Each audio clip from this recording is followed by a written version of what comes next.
বাংলাদেশের রাজনীতিতে নতুন করে হাস্যকর এক আলোচনায় এসেছেন শেখ হাসিনা। নিরপেক্ষ সরকারের অধীনে নির্বাচনের দাবিতে গত ১৬ বছর ক্ষমতায় থেকে গণতন্ত্রকে ধ্বংস করা, ভোট ছিনতাই, রাতের ভোট দিনে, দিনের ভোট রাতে, বিরোধী দলদেরকে দমন, বিচার ব্যবস্থাকে কবজা করা, এসব কর্মকাণ্ডের মাধ্যমে দেশ একনায়কতন্ত্রে পরিণত করেছিলেন তিনি। আজ সেই শেখ হাসিনা পলাতক হয়ে বিদেশে বসে নিরপেক্ষ নির্বাচনের কথা বলছেন। এটি রাজনৈতিক ভণ্ডামি ছাড়া আর কিছুই নয়।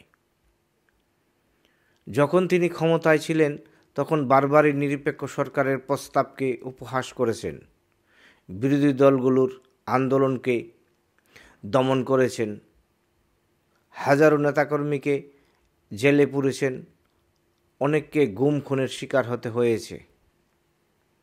তার ক্ষমতার লোভ এতটাই তীব্র ছিল যে দেশের মানুষ তাদের ভোটাধিকার থেকে বঞ্চিত হয়েছেন বারবার। এখন বাস্তবতা পাল্টে গেলে এবং নিজের রাজনৈতিক অস্তিত্ব রক্ষার চিন্তায় পড়ে গিয়ে তিনি হঠাৎ নিরপেক্ষ নির্বাচনের দাবি তুলছেন। কি চমৎকার! একই ব্যক্তি, দুইটা চরিত্র। ক্ষমতায় থাকাকালীন এক, ক্ষমতায় চলে যাওয়ার পরে আরেকটা।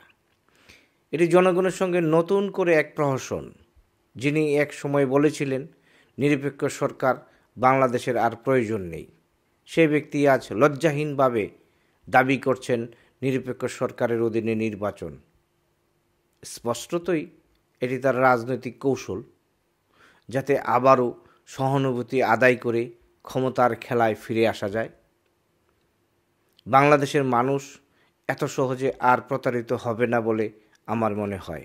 ধন্যবাদ সবাইকে, ভালো থাকবেন।